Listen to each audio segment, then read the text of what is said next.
In today's video, I'm going to teach you how to use standalone functions in Zoho CRM.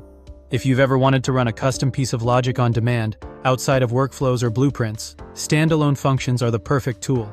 They live in the developer hub, are written in Deluge, and can be executed whenever you need them. Start on your Zoho CRM homepage and click the setup icon. This takes you into the settings area where all developer tools live. From there, head to the developer hub section and open functions. This is your central place for creating, organizing, and managing custom logic. Click Create Function to begin. First, enter a clear display name. This is what you and your teammates will see in the list, so make it descriptive. Next, provide a function name. Keep it concise and follow a consistent naming convention. Many teams prefer camelCase or underscores, so your functions are easy to reference later. If it helps future you or your coworkers, add a short description. A sentence or two about what the function does and any expected inputs can save time down the line.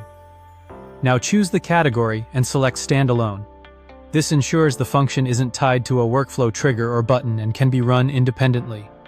When you're ready, click Create to open the code editor. Write your Deluge script for the function.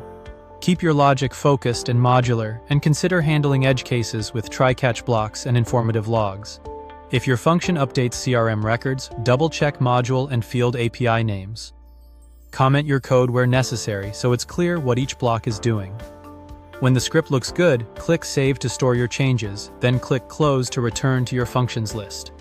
To confirm everything is in place, use the search menu to look for your standalone function. Filter or select the standalone category so you're only viewing functions of this type.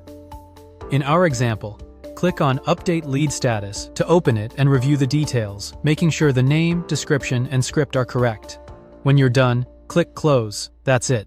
You've created a standalone function in Zoho CRM, categorized it properly, saved your Deluge script, and verified it in the list. This setup gives you a reliable, reusable way to run custom logic whenever you need it, without tying it to other automation. If you found this helpful, subscribe for more.